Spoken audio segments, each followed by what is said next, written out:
우리나라에 지금까지도 많은 영향을 미치고 있는 전통 문화 중에 하나가 유교입니다. 유교는 그런데 성리학만 있었던 것은 아니거든요. 그런데 조선 왕조 500여 년 동안 성리학이 주류이다 보니까 성리학적인 유교가 아직까지도 우리나라에 많이 영향을 미치고 있다라고 얘기할 수가 있습니다.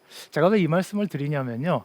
맹자가 나름 21세기 벽두인 지금도 우리 사회에 영향을 미치고 있다라는 유의미하다라는 그런 말씀을 드리기 위해서 이 말씀을 드렸습니다. 그러다 보니까 맹자에 대한 오해가 발생하곤 했습니다. 오늘 제가 맹자에 대한 오해 중에서 좀 몇 가지가 있는데요. 핵심적이라고 할 수 있는 것 두 가지를 가지고 나왔습니다. 첫 번째입니다.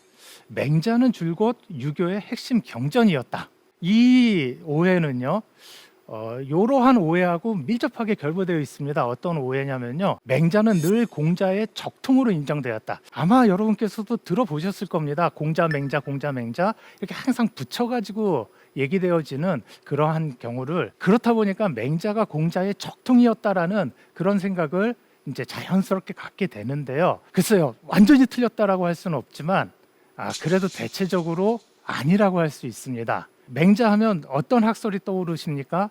그렇죠. 인간의 본성은 선하다라고 하는 성선설이 떠오르실 겁니다. 그런데 맹자 살아생전의 성선설은요. 비유컨대 섬이었습니다.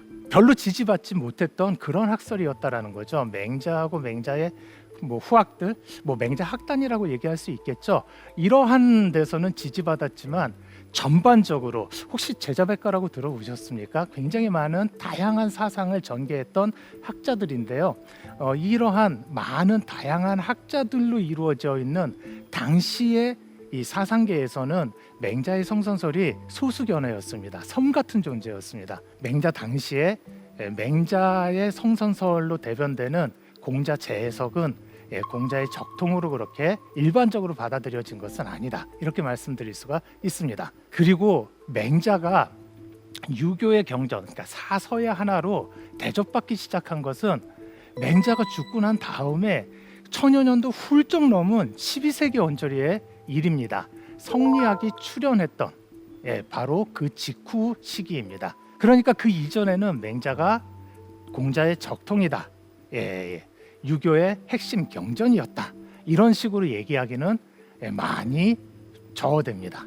이게 이제 제가 갖고 나왔던 첫 번째 맹자에 대한 일반적인 오해이고요. 두 번째 오해를 살펴보기 전에 맹자가 저 옛날서부터 지금까지 어떤 식으로 읽혀왔는지에 대해서 제가 간략하게 소개를 드리도록 하겠습니다. 근대 이후에는요, 주로 맹자가 수신, 수양 그런 차원에서 자기 개발서처럼 그렇게 읽혔습니다. 그런가 하면 입신 처세의 지침을 맹자에서 읽어내려고 하는 독서 경향이 꾸준히 형성되어 왔습니다. 이런 것들을 묶어서 교양서적으로서의 맹자다.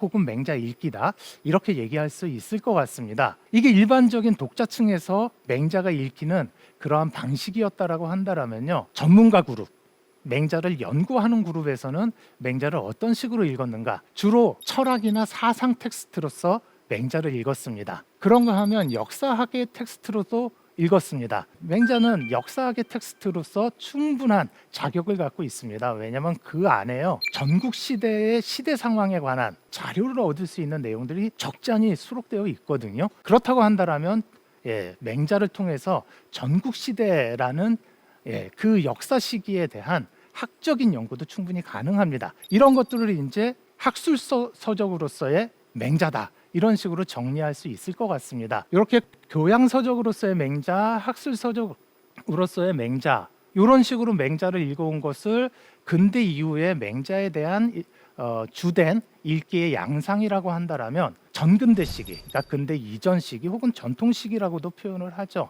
그 시기에서는 경전으로서의 맹자입니다. 성리학의 주요한 경전인 사서 중에 하나가 맹자라는 말씀을 드렸습니다. 제가 개발한 고안한 표현이 아니라 저 옛날 최소한 10세기 언저리서부터는 맹자를 경전으로서 그렇게 읽어온 겁니다. 이걸 제 식대로 다시 표현을 한다면 문명 기획서로서 읽어왔다.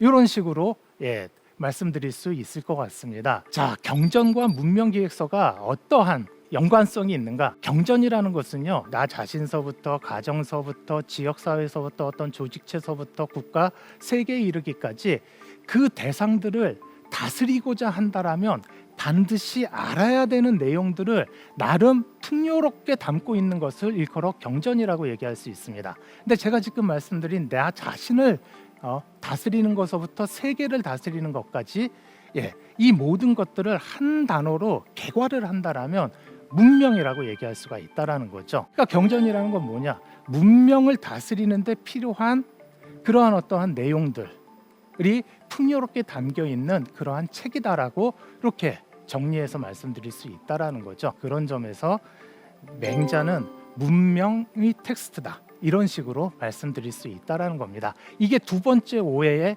답입니다. 두 번째 오해는 제가 서두서부터 말씀드렸던 맹자는 맹자의 사상, 세계관, 가치관 등등이 담겨 있는 철학서다, 사상서다라고 딱 규정하는 겁니다. 이게 틀린 규정은 아닙니다. 틀리지는 않았지만 철학서이기만 한 것은 결코 아니라는 거죠. 사상서이기만 한 것은 결코 아니라는 겁니다. 왜? 거기에는 맹자가 사고했던, 맹자가 기획했던 자기 당대의 문명 기획이 담겨 있는 그러한 문명의 텍스트였기 때문에 그렇습니다. 문명의 텍스트 하니까 그게 과연 뭔가 익숙은 하지만 대충 무슨 소리겠구나라는 것을 알아들으실 수는 있으시겠지만 막상 구체적으로 그게 뭐지라고 따져본다라면 모호할 수 있습니다. 저는 이런 식으로 정의를 합니다. 문명의 텍스트란 문명을 빚어내고 유지, 갱신하는 원천이자 동력이 되는 텍스트다. 문명의 화두를 풍요롭게 내장하고 있는 텍스트다. 자, 문명의 화두라는 게 뭘까? 인간은 사회적인 동물이라고 흔히 알려져 있지 않습니까? 동의할 수밖에 없는 명제인데요. 인간이 그렇게 사회를 이루고 사는 한 저 옛날이나 그리고 지금 우리나라처럼 디지털 대전환이 일어나는 과학기술의 첨단을 걷고 있는 이러한 문명사회나 인간이 사회를 이루고 사는 한 부딪힐 수밖에 없는 그러한 화두들이 있다라는 거죠. 주제들이 있다라는 겁니다. 예를 들어서 복수, 이런 것들이 아주 중요한 문명의 화두입니다. 여러분 한번 보십시오. 주변에 얼마나 많은 복수가 우리와 일상을 같이 보내고 있는지. 텔레비전 속의 드라마나 영화 같은 것뿐만 아니라 사실 정치도 그렇지 않습니까? 정치는 합리적 이성이 중심이 되고 근간이 되어야 되는 그러한 영역임에도 불구하고 어떻습니까? 계속 복수니 응징이니 이런 말들 나오지 않습니까? 암만 과학기술의 첨단을 걷고 있는 우리 사회이지만 이렇게 사회를 이루고 사는 한에는 복수라고 하는 이 화두로부터 결코 자유로울 수 없는 겁니다. 그 다음에 복수 어떻습니까? 복수 잘 다루면요 시청률이 진짜 높게 나오지 않습니까? 그러니까 그만큼 호소력이 있다라는 겁니다. 예컨대 이런 것들을 일컬어 문명의 화두라고 할 수 있습니다. 우정이라든지 즐거움이라든지 명예라든지, 그 다음에 인간이 살기만 합니까? 누구나 다 죽지 않습니까? 그러니까 좋은 삶, 좋은 죽음은 무엇일까? 이런 것들도 다 문명의 화두라고 할 수가 있는데요. 이러한 화두들에 대한 통찰이, 사유가 풍요롭게 내장되어 있는 텍스트를 일컬어 문명의 텍스트라고 그렇게 얘기할 수 있다라는 겁니다. 맹자는 이러한 제가 지금 소개해드린 두 개의 개념 규정, 그러니까 문명을 빚어내고 유지, 갱신하는 원천이다 동력이 되는 텍스트, 문명의 화두를 풍요롭게 내장하고 있는 텍스트, 이 모두에 해당이 되는 텍스트입니다. 자, 그러면 맹자가 문명의 텍스트인 이유는 뭔가? 좀 전에도 제가 말씀드린 것처럼 문명을 빚어내고 갱신, 유지시켜 나가고 또 발전시켜 나가는데 중요한 동력, 원천, 또 문명의 화두가 풍요롭게 내장되어 있는 텍스트다. 그렇게 이제 제가 말씀을 드렸는데요. 그런 차원에서 맹자는 분명히 문명의 텍스트라고 얘기할 수가 있습니다. 그리고 맹자 자신하고 맹자라는 텍스트를 연결시켜 가지고 말씀을 드리면요. 맹자에는요. 맹자 자신이 기획한 중국 문명의 미래 기획과 또 문명의 화두가 담겨 있다. 이런 식으로 또 달리 말씀을 드릴 수가 있습니다. 그럼 맹자라는 책 속에 담겨져 있는 맹자 기획을 한 문장으로 압축을 한다라면 어떻게 압축할 수 있을까? 공자의 이름으로 중원천하를 대통일하라. 크게 통일해라. 라는 의미에서 대자를 붙여가지고 주로 이제 표현을 하는데요. 맹자는 그러면 왜 이런 식의 문명 기획을 했을까? 이런 이제 의문을 품을 수가 있을 것 같은데요. 그 의문에 답변을 제시하기 위해서는 맹자 당시의 상황을 좀 살펴볼 필요가 있습니다. 맹자가 가장 심각하게 받아들였던 것이 무엇인가? 이 차원에서 두 가지 정도를 제가 말씀드리도록 하겠습니다. 첫 번째는요, 대량 살육이 일상화되어 있던 사회였다. 맹자는 싸우는 나라들의 시대에 추라고 하는 작은 나라에서 태어난 사상가이자 정치가이다, 이런 말씀을 드렸는데요. 그 시대는 진짜 나라들이요, 중국 전체의 패권을 놓고, 그러니까 중국 전체에 자신이 가장 강한 나라의 군주가 되기 위해 가지고 좀 속되게 표현을 하자면요, 밥 먹듯이 싸웠던 그러한 시대였습니다. 그런데 싸우는 것이 꼭 대량 살육을 수반했던 것은 아닙니다. 맹자가 이제 사승을 했다라고 하는 공자의 시대, 공자의 시대는 전국 시대보다 앞선 시대인 춘추 시대라고 보통 얘기를 하는데요. 춘추 시대에는 사실 전국 시대보다 전투의 횟수는 훨씬 많았습니다. 그런데 춘추 시대는 싸우는 나라의 시대라고 하지 않은 이유는 춘추 시대에는 대량 살육이 일상화되지 않았습니다. 근데 전국 시대에는 일상화됐다라는 거죠. 그래서 맹자가 이런 식으로 절규를 합니다. 땅을 차지하고자 전쟁을 하고는 사람을 죽여 온 들판에 가득 차게 하고, 성을 차지하고자 전쟁을 하고는 사람을 죽여 온 성에 가득 차게 한다. 이는 땅에게 사람 고기를 바친 셈이니 그 죄는 죽음으로도 용서될 수 없다. 그러니까 나라를 부강하게 하고자 전쟁을 일으킨다, 전쟁을 한다라고 했을 때 명분은 뭐냐면, 이 전쟁을 해야만 야 백성들 니네 풍족하게 잘 살 수 있어, 이런 거였단 말이죠. 그런데 막상 전쟁의 양상을 보면 그 잘 먹고 잘 살 수 있을 거다라고 설득을 했던 그 대상, 이 백성이 오히려 대량으로 살육이 되는 그런 양상으로 전개됐단 말이죠. 그러니까 맹자는 절규할 수밖에 없었던 겁니다. 이거는 백성을 위해서 전쟁을 한다고 해놓고는 실질적으로는 땅의 신에게, 땅의 귀신들에게 백성의 고기를 먹인 거라는 거죠. 이런 식의 말도 안 되는 일들이 한두 번 일어나는 게 아니라 일상적으로 벌어지고 있었던 게 바로 맹자 시대의 처참한 현실이었습니다. 맹자는 그렇다고 반전주의자는 아니었습니다. 그러니까 모든 전쟁은 안 된다, 그런 식의 얘기를 한 적은 없습니다. 맹자도 인정을 했습니다, 전쟁의 불가피성을. 그런데 인정할 수 있는 전쟁, 그건 뭐냐? 의로운 전쟁, 줄여서 의전이라고 하는데요. 의로운 전쟁은 있을 수밖에 없다라는 겁니다. 예를 들어서 폭군이 폭정을 너무 심하게 한다, 간언을 해도 듣지 않는다, 그럼 마지막 남은 수단은 물리력밖에 없다. 그래서 하늘의 이름으로 폭군을 내쫓는 그러한 전쟁을 일으킨다, 그거는 의롭다라고 얘기할 수 있다라고 맹자는 본 것이죠. 그런데 맹자는 전국시대 때 있었던 전쟁에 대해서 뭐라고 평가를 하냐면, 춘추시대 이래로 의로운 전쟁은 하나도 없었다라고 얘기를 합니다. 그러니까 대량 살육을 막을 수 있는 그런 어떤 공통의 도덕적인 토대라고 할까요? 시대의 도덕적인 역량이라고 할까요? 이런 것들이 지금 완전히 무너진 그런 시대를 맹자는 살았던 겁니다.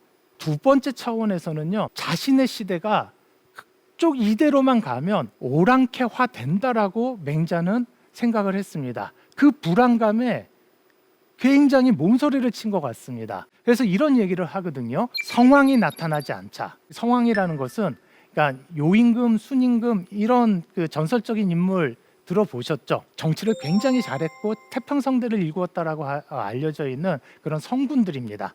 그런 성군들이 춘추 시대를 거치고 전국 시대를 거치면서 몇백 년이 지났는데 싸움만 줄창 일어날 따름이지 성왕이 나타나지 않는다라는 겁니다. 그러다 보니까 제후들이 방자해졌고, 보통 저 시대의 이제 최고 통치자, 최고 군왕을 천자라고 했는데요. 천자를 예컨대 넘버 원이라고 한다라면 제후는 넘버 투들인 겁니다. 천자가 저 당시 옛날에는요, 생산력이 부족해서 자신이 다스리는 천하를 중앙 집권적으로 혼자 다스릴 수가 없거든요. 그러니까 일정 지역을 툭툭 떼가지고 자기하고 특수관계에 놓여 있는 사람들한테 그 지역의 통치를 위임을 했습니다. 그렇게 천자로부터 일정 지역의 통치를 받은 사람을 일컬어 제후라고 했는데요. 제후는 그 지역의 군주인 거죠. 이 천자급에서 괜찮은 성군이 나타나지 않으니까 넘버 투들인 제후들이 방자해졌다라는 겁니다. 처사들이 아무 의론이나 함부로 제기하다 보니, 처사는 뭐냐면요, 지식인, 식자층이라고 이해하시면 됩니다. 질서가 허물어지다 보니까 지식인들이, 식자층들이 아무 얘기나 막 한다는 겁니다. 그러다 보니까 양주나 묵자의 연설이 천하에 가득하게 되었다. 양주나 묵자는요, 맹자 쪽에서 봤을 때 가장 공자로 대변되는 성인의 말씀을 훼손하는 그러한 이 사상가들이고요. 이 사람들의 말을 쫓다 보면 인간이 인간답게 사라지는 게 아니라 금수와 똑같이 된다라고 맹자는 그렇게 규정을 합니다. 그래서 이런 얘기를 합니다. 인의의 도를 막으면 짐승을 몰고 와 사람을 잡아먹게 하고, 나아가 사람이 사람을 서로 잡아먹게 하는 것이다. 그러니까 인간이 인간답지 못하고 동물처럼 살게 된다라는 거죠. 그 이유가 뭐냐? 맹자 보기에 공자와 같은 성현의 말씀이 맹자 당시에 이게 힘을 발휘하지 못하고 오히려 많이 무시되고 일상적으로 무시되고, 뭐가 그 당시에 유행을 하냐? 양주나 묵자 같은 사람들, 인간을 짐승으로 몰고 갈 가능성이 큰 그런 학설이 온 중원에 가득 차 있다라는 겁니다. 다시 말해서 맹자가 그러한 문명 기획을 한 것은 맹자가 사는 시대가 두 가지 차원에서 심각한 위기 상황에 처해 있었기 때문입니다. 첫 번째는 백성이 안정된 삶을 살아야 되는데, 이거를 유교에서는요, 안민이라고 합니다. 편안한 안자에다가 백성 민자를 써서 백성을 편안하게 한다라는 그러한 기본적인 민본주의적 사상입니다. 이걸 요새 우리식으로 바꾸어 표현을 한다면요, 지속 가능한 삶을 살 수 있도록 조건을 만들어 줘야 된다는 겁니다. 그런데 그게 전쟁이라는 거대 폭력 안에서, 또 일상화된 폭력 안에서 안정적인 삶의 토대가 완전히 허물어졌다라는 겁니다. 그러니까 위기 상황이라는 거죠. 두 번째는 문화 차원인 겁니다. 인문 차원인 겁니다. 중국 문명이 계속 상승해야 되는데, 제고되어야 되는데 지금 상황이 그렇지 못하다라는 겁니다. 반대 방향으로 가서 인간이 더 인간다워지는 쪽으로 가는 게 아니라 인간이 짐승 쪽으로 자꾸 전락하고 있다라는 거죠. 그러니까 이거 위기 상황 아니냐. 그러니까 성현의 말씀으로, 공자의 이름으로, 이건 뭡니까?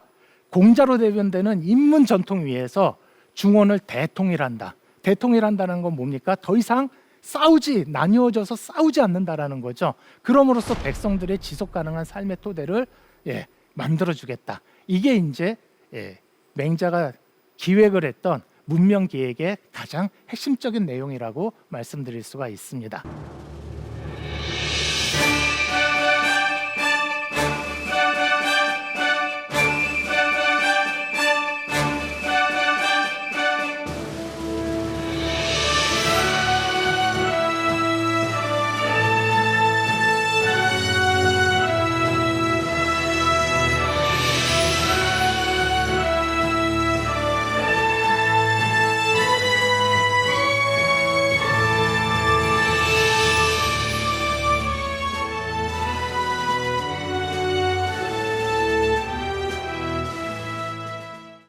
그러면은 맹자는 어떤 식으로 구체적으로 자신의 문명 기획을 해 나갔을까? 첫 번째는 대통일의 인간학적 기초 구축이라는 기획입니다.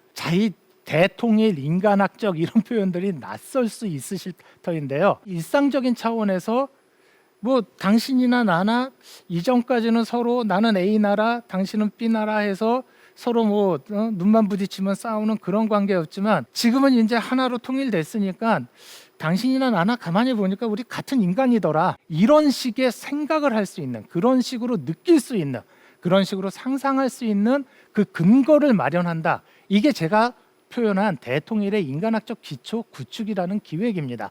왜 이게 필요하냐? 춘추 시대 이후로 맹자 시대까지요, 적어도 300여 년 가까이 중국이라는 나라, 흔히 중원이라고도 표현을 하는데요, 이 시공간이 몇 개의 나라로 나뉘어져 가지고 정말 죽자사자 싸웠습니다. 그 시기가요, 그럴 수밖에 없었던 좀 그러한 시기였습니다. 예를 들어서 어떠한 A라는 나라의 제후 군주가 나는 싸우는 거 진짜 싫다, 싸우지 않고 강한 나라가 될 수 있는 방법 없을까라고 생각을 해서 그런 어떠한 노선을 선택을 해서 걷는다. 그러면 망할 가능성이 그만큼 높아지는 그런 시대였습니다. 왜? 나머지 나라들이 가만두질 않거든요. 그러니까 망하지 않기 위해서라도 싸움을 할 수밖에 없었던 시대가 그 시대였습니다. 그리고 가면 갈수록 대량 학살이 일어납니다. 전국 시대 사람이 아닌 그런 대량 살육이 학살이 일상화되지 않았던 그 전 시기를 살았던 공자도요. 무슨 얘기를 하냐면 왜 죽는지 모르고 죽게 하는 것을 일러 학살이라고 한다라고 논어에서 얘기하고 있습니다. 전쟁이 대표적인 거죠. 내가 왜 죽는지 모르고 내가 언제 죽는지 모르고 내가 어떻게 죽는지 모릅니다. 요새는 더 심하죠. 뭐 폭탄이 하나 떨어진다. 그러면 진짜 밥 먹다가 죽는 거 아닙니까? 전쟁이라는 게 그렇게 가장 비인간적이고 비인륜적인 그런 거대 폭력인 거죠. 그런데 가면 갈수록 그러한 대량 학살 살육이 일상화됐단 말이죠. 그러니까 A 나라, B 나라 이렇게 나뉘어져 가지고 싸우던 사람들끼리 저쪽 나라의 사람과 내가 한 가족이다. 뭐 한 나라의 백성이다. 이런 것을 느낄 가능성이 얼마나 될까? 여러분 한번 생각해 보십시오. 만약에 신문이나 텔레비전이나 요새 인터넷 같은 거, SNS 같은 것들이 없다라면 저 미국에 사는, 저 남미 쪽에 사는, 저 아프리카에 사는, 유럽의 저 북구 쪽에 사는 우리나라 동포들이라고 우리가 얘기하죠. 그 동포들이 한국에 사는 지금 우리 국민들하고 동질성을 느낄 수 있었을까? 대한민국 한반도 내로 범위를 국한해도요. 그러한 매체가 없다라면 부산이라든지 목포라든지 강릉이라든지 대전이라든지 이쪽에 가볼 일이 없었다라면은 그쪽 지역에 사는 사람들과 내가 한 동포다라는 그런 식의 동질감, 유대감 같은 것들을 느낄 수 있었을까? 근대적인 매체는 19세기, 20세기 이언저리에 이제 본격적으로 발달을 하죠. 제 옛날에 무슨 그러한 매체가 있습니까? 그런데 허구한 싸웠거든요. 그러한 상대국 백성들하고 나하고 동질적인 인간이다. 너나 나나 똑같은 인간이다. 이런 것들을 느낄 수 있는 그러한 계기가 일상 속에서 얼마나 주어졌을까?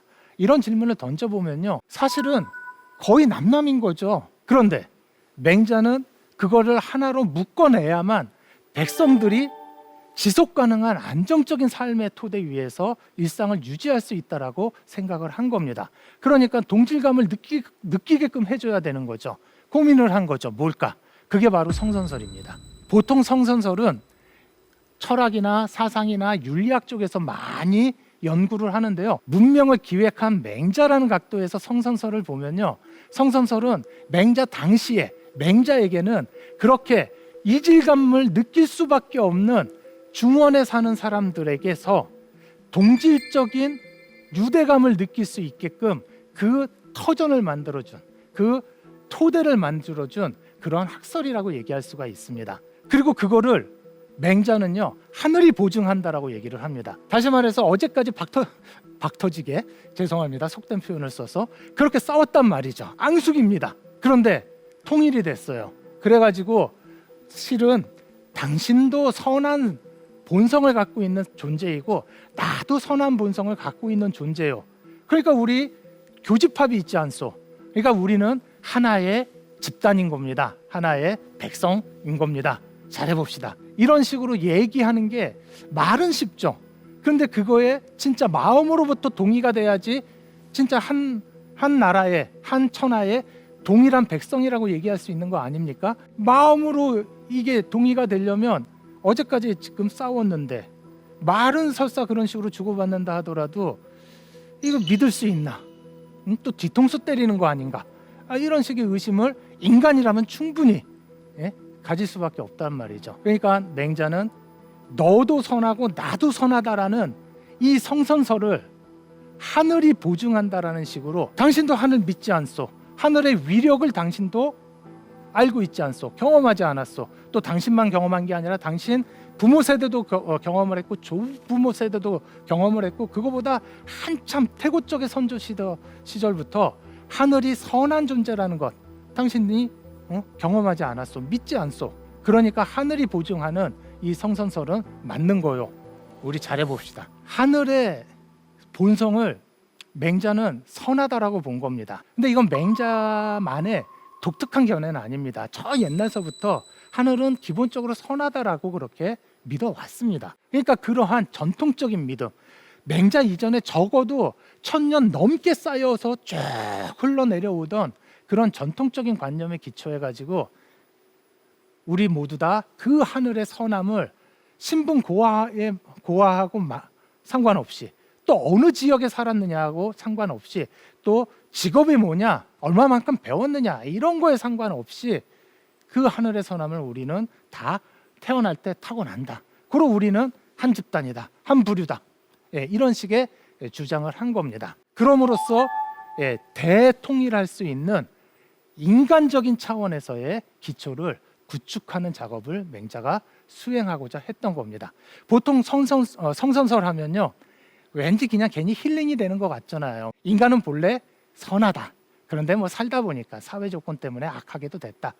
응? 뭐 살다 보니까 어쩔 수 없었던 거지. 그렇다고 해서 인간이 뭐 희망이 없는 그런 존재는 아니다. 뭔가 이런 식으로 논리를 만들어갈 수 있으니까 성선설 그러면은 뭔가 이렇게 힐링이 되는 그런 식의 학설이라고 볼 수도 있습니다. 그런데요, 성선설은요, 힘을 갖고 있는 사람들 입장에서는, 쉽게 말해서 권력을 쥐고 있는 사람들 입장에서는 불온하기 그지없는 그런 학설이었습니다. 왜 사람이 본성적으로 선하다라는 말이 왜 불온한가? 특히 힘이 있는 사람한테는. 좀 전에 말씀드렸듯이 맹자는 성선설의 보증을 하늘에서 찾았습니다. 자, 그런데요, 천자도 그렇고요, 천자로부터 일정 지역의 통치를 위임받은 제후 넘버 2들이요, 지역의 군왕들이요, 이 사람들도 그렇고 자신들이 백성들을 통치할 수 있는 권리는 어디로부터 나온다라고 철석같이 믿고 또 그렇게 백성들한테 얘기를 하느냐, 하늘로부터 나온다라고 얘기를 합니다. 그러니까 자신이 군왕이 돼서 백성을 부릴 수 있는 그 권리는, 그 근거는, 그 정당성의 원천은 하늘이라는 겁니다. 자, 그런데 그 하늘로부터 인간이 누구나 다 선함을 타고나죠. 자, 이런 상황을 한번 상정을 해볼 수 있습니다. 예를 들어서 제가 백성입니다. 근데 저는 하늘로부터 타고난 선한 본성을 살아가면서 잘 지켰습니다. 그런데 가만히 보니까 제가 소속돼 있는 우리 지역의 군주 제후는 가만히 보니까 선하지 않아요. 그리고 그 제후한테 그 지역을, 제가 살고 있는 지역을 통치하라고 위임을 해준 천자도 딱 보니까 별로인 것 같아요. 함량 미달인 것 같습니다. 도덕적인 차원에서. 자, 그러면은 나는 하늘로부터 허락받은 것, 타고난 것을 잘 지켰는데 저 사람들은 안 지켰단 말이죠. 근데 저 사람들이 나한테 이래라 저래라 명령을 하는 그 근거는 하늘로부터 온단 말이죠. 그러니까 저 사람들이 자신들이 권력을 행사할 때는 하늘을 근거로 대고 실제 삶은 하늘하고 배신하는, 배반되는 삶을 산다라면 하늘대로 살고 있는 제 입장에서 봤을 때는 제가 더 우월하다라고 생각할 수가 있게 되는 거죠. 또 입장을 바꿔가지고 하늘의 입장에서 한번 생각해 봅시다. 하늘의 입장에서 김어래라는 저 사람은 평민이지만 제가 태어날 때 준 선한 본성을 잘 보존하면서 삶 속에서 실천하면서 삽니다. 그런데 천하를 다스리라고 천자로 세워졌는데 요 사람은 내 뜻대로 천하를 다스리지 않아요. 그럼 하늘 입장에서 누가 더 발칙할까요? 그렇기 때문에 성선설은요, 역성혁명이라고 들어보셨습니까? 성씨를 바꾸어서 천명을 바꾼다라는 그런 뜻입니다. 여기서 성씨를 바꾼다라는 것은 왕실의 성씨를 말합니다. 임금을 바꾼다라는 겁니다. 임금을 바꿔서 천명을 새롭게 한다. 이게 역성혁명인데요. 흔히 뭐 쿠데타라고도 얘기를 하는데 그렇지 않습니다. 둘을 동일하게 볼 수는 없습니다. 역성혁명의 성선설은 윤리학적인 근거가 되는 겁니다. 가만히 보니까 천자가, 제후가 하늘의 뜻대로 살고 있지 않아요.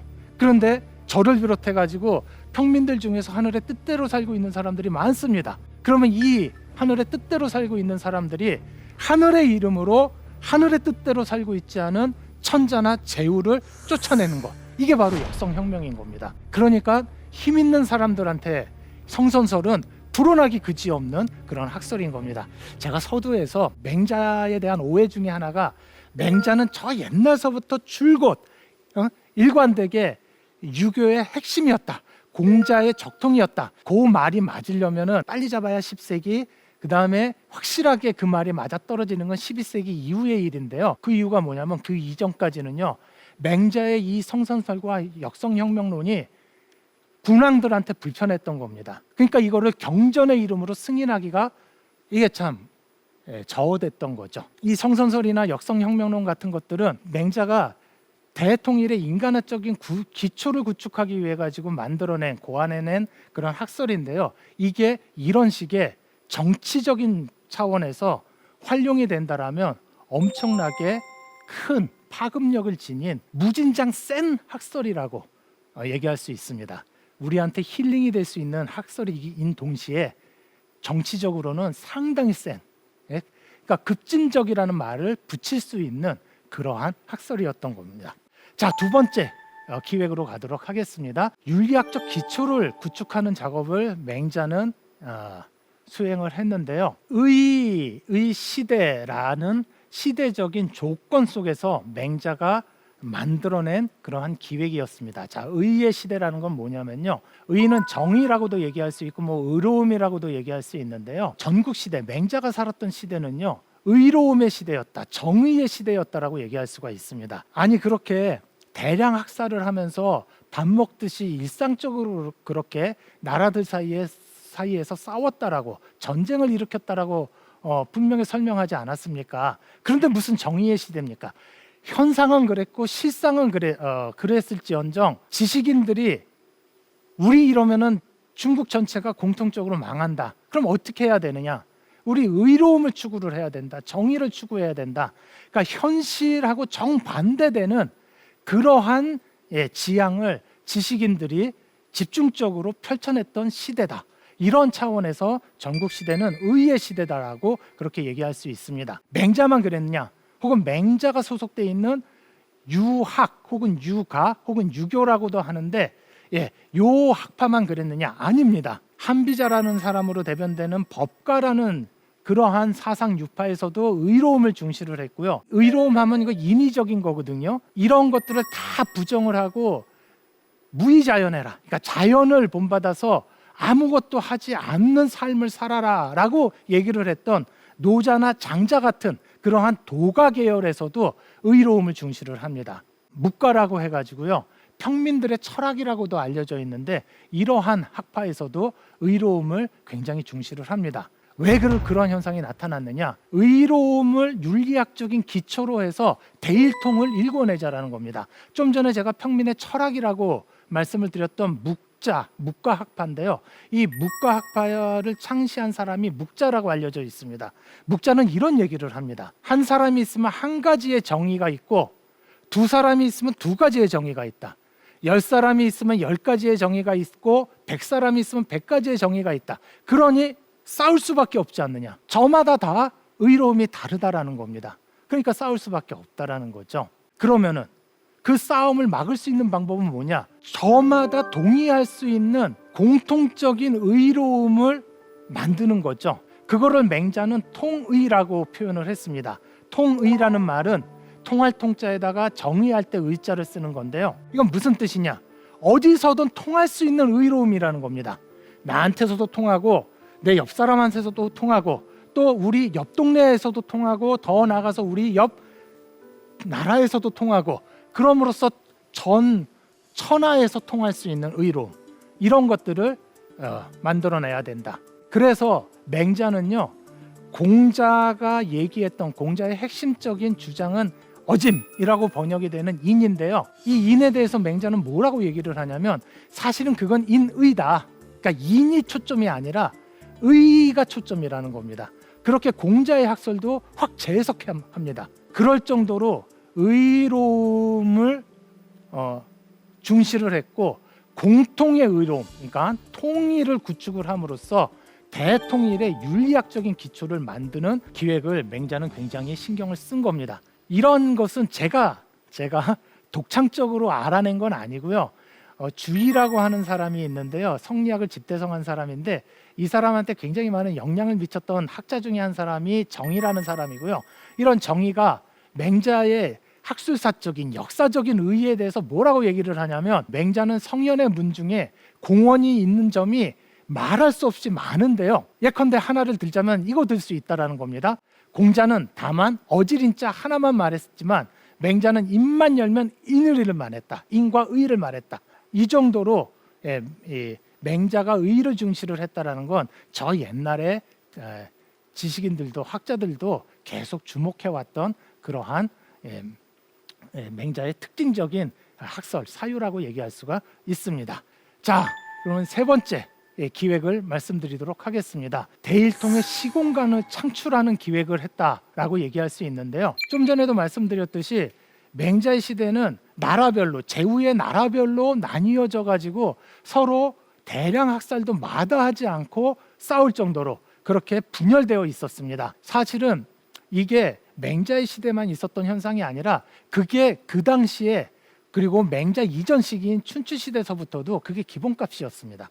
가장 기본이었다라는 거죠. 논어를 촘촘하게 꼼꼼하게 읽다 보면 공자가 기본적으로 전제하고 정치는 이래야 돼, 경제는 이래야 돼, 나라의 윤리적인 기초는 이런 식으로 만들어야 돼라고 얘기를 했을 때 그 나라는 제후의 나라였습니다.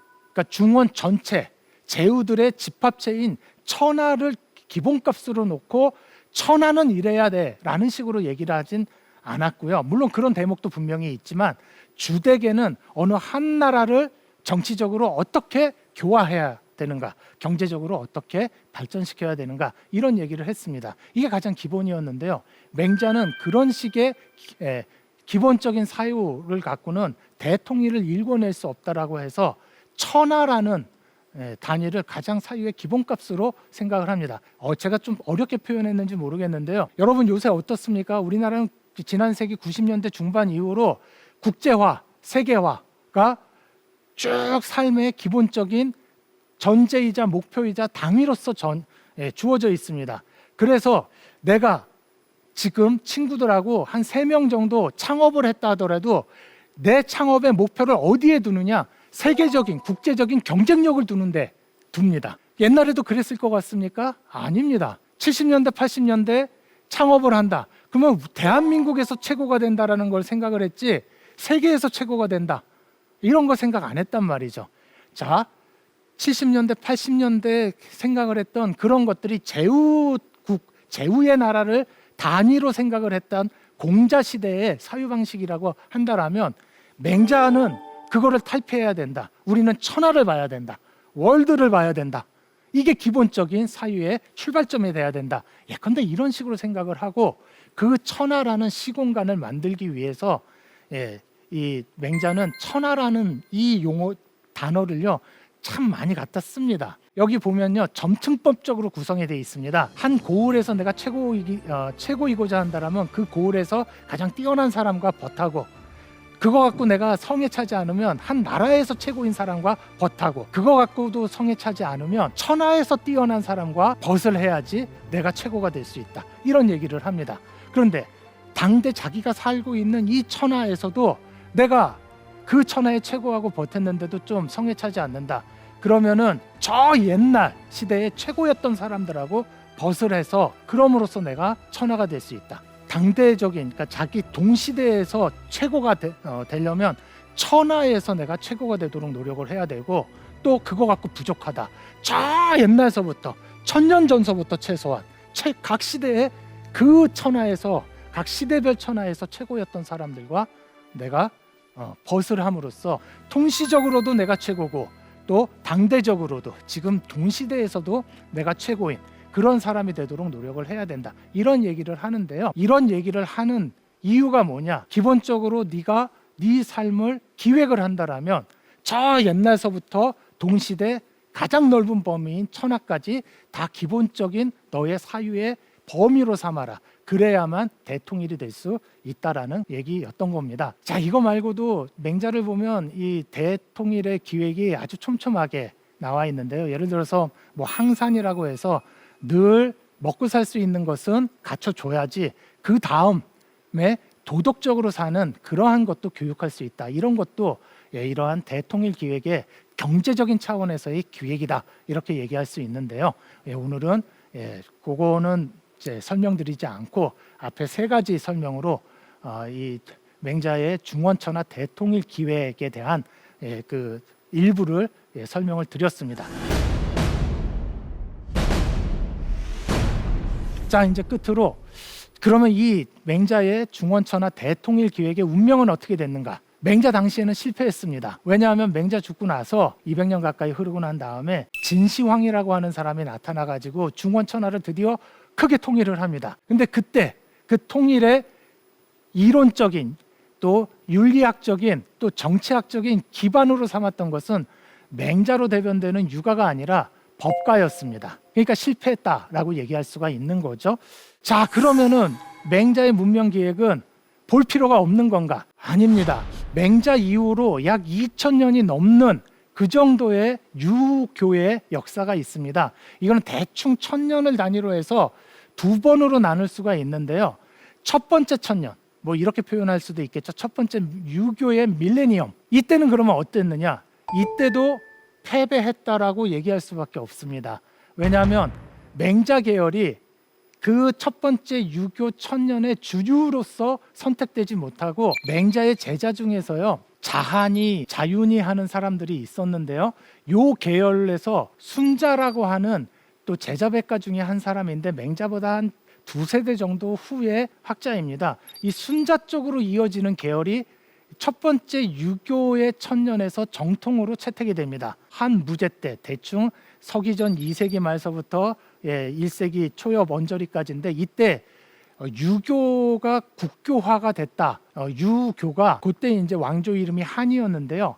한 왕실의 최고 통치 이데올로기로서 격상이 됩니다. 이때 이제 채택이 된 게 맹자 계열이 아니라 순자 계열이었다라는 거죠. 그리고 거진 한 7, 800년 동안 순자 계열이 득세를 합니다. 그러니까 첫 번째 유교의 밀레니엄을 보면 역시 맹자 기획이 실패했다라고 그렇게 얘기할 수가 있다라는 거죠. 그러면 두 번째 유교의 밀레니엄은 어땠느냐? 이때 맹자가 화려하게 부활합니다. 그러니까 그 이전의 1000년을 그냥 유학 혹은 경학의 시대다라고 그렇게 표현을 하고요. 그 다음에 이제 두 번째 1000년을 새로운 유학의 시대다 해서 신유학의 시대라고 하는데 이 신유학의 핵심이 바로 서두에 말씀드렸던 성리학입니다. 이 성리학의 시대에 와서 맹자는 화려하게 부활을 합니다. 그리고 나서 그 이후로 근대 이후 지금 한 100여 년이 지난 21세기 20년대인 지금도요.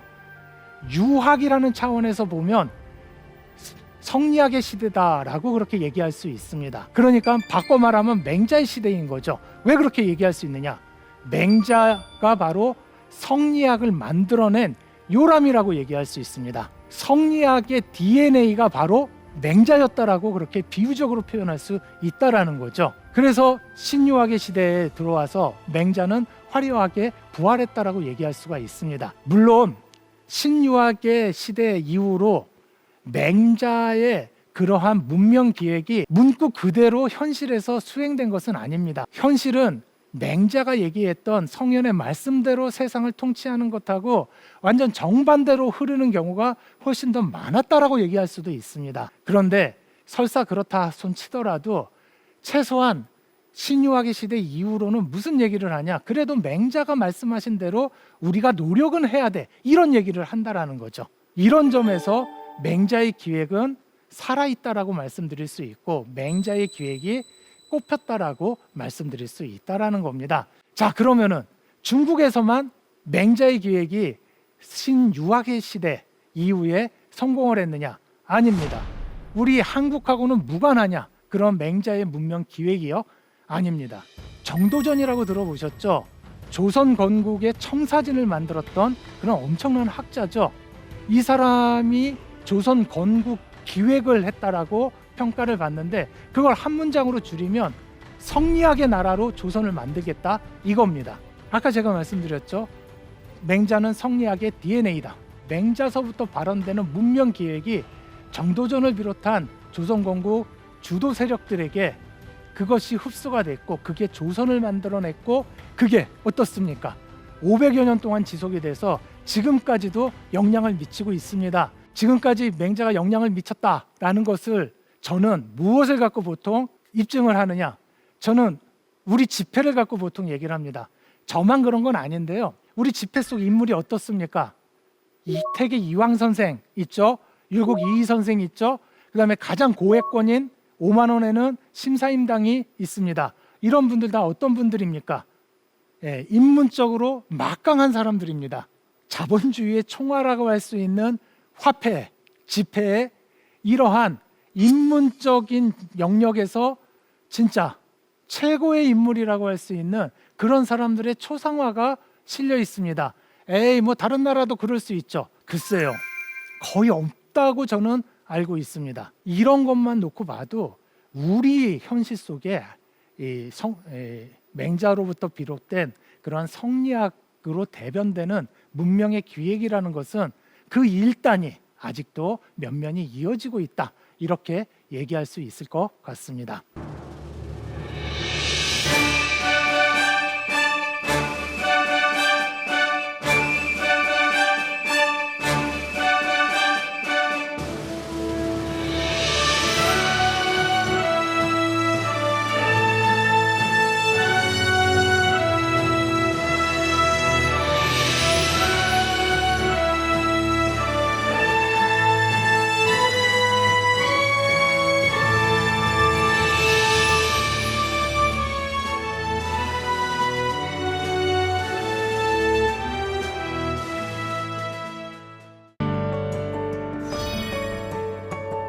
고전은 살아 움직이는 데이터다. 고전은 존중의 대상이 아닙니다. 고전은 여러 시대 많은 지역에서 널리 사용되었기에 고전이 됐던 것입니다. 고전은 사용되기 위해서 존재하는 도구일 따름입니다. 우리가 고전을 읽는 것은 그 안의 내용을 그대로 따라하기 위함이 결코 아닙니다. 지금 여기에 나의 삶, 우리의 사회가 더욱 인간다워지고 한층 풍요로워지는 데 가져다 쓰기 위하여 고전을 접하는 것입니다. 이런 점에서 고전은 살아 움직이는 그 쓸모가 제법 쏠쏠한 미천이라고 할 수 있습니다. 지금까지 대한민국 최고의 강연 최강 1교시 김어래였습니다. 고맙습니다.